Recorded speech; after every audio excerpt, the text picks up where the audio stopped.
Ruby the Copycat, written and illustrated by Peggy Redman. Monday was Ruby's first day in Miss Hart's class.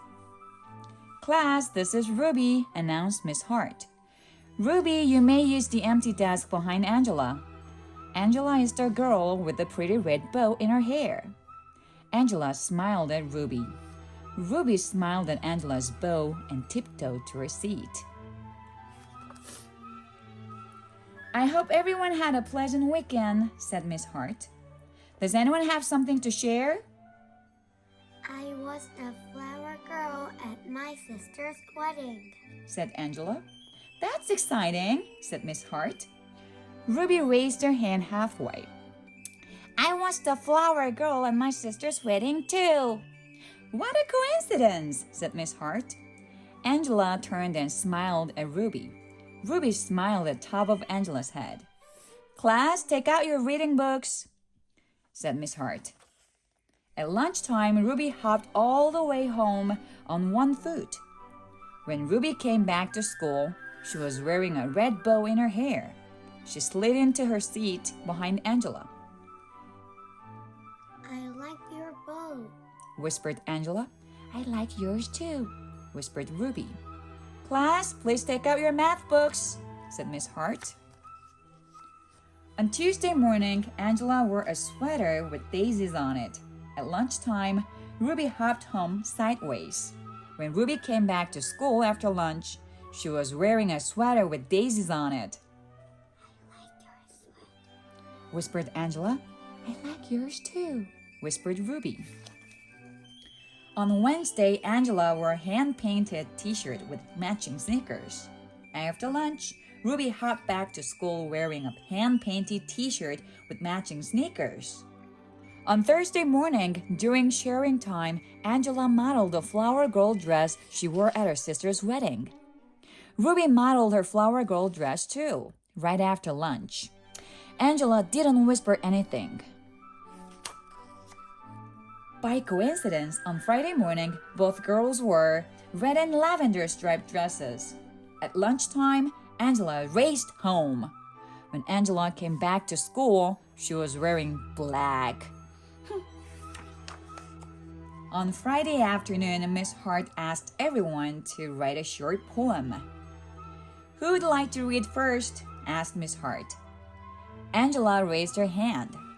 She stood by her desk and read.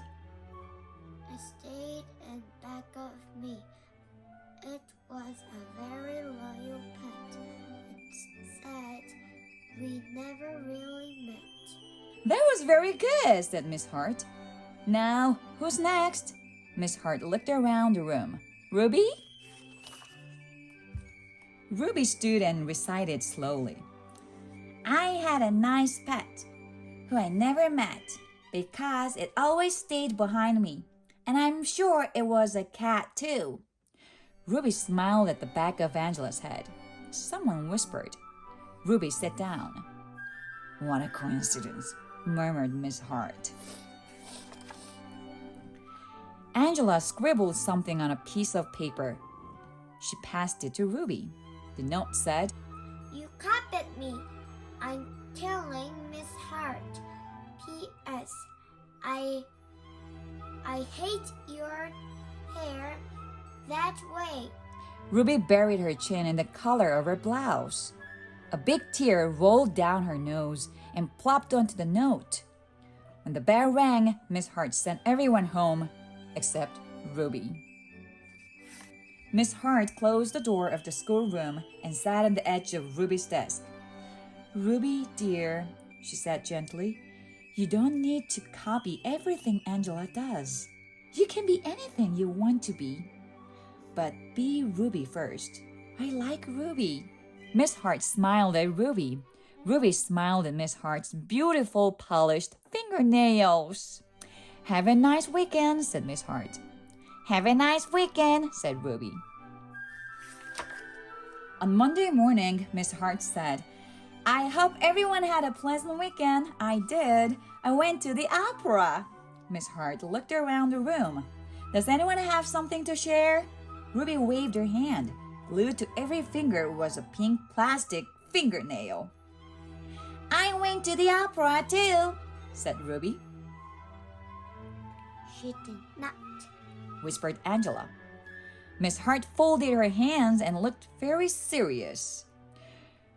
"Ruby, dear," said Miss Hart gently, "did you do anything else this weekend?" Ruby peeled off a fingernail. "I hopped," said Ruby. The class giggled. Ruby's ear turned red. "But I did. I hopped around the picnic table 10 times. Ruby looked around the room. "Watch!" Ruby sprang from her desk. She hopped forward. She hopped backward. She hopped sideways with both eyes shut. The class cheered and clapped their hands to the beat of Ruby's feet. Ruby was the best hopper they had ever seen. Miss Hart turned on the tape player and said, "Follow the leader, do the Ruby hop." So Ruby led the class around the room while everybody copied her. And at noon, Ruby and Angela hopped home for lunch. Bye!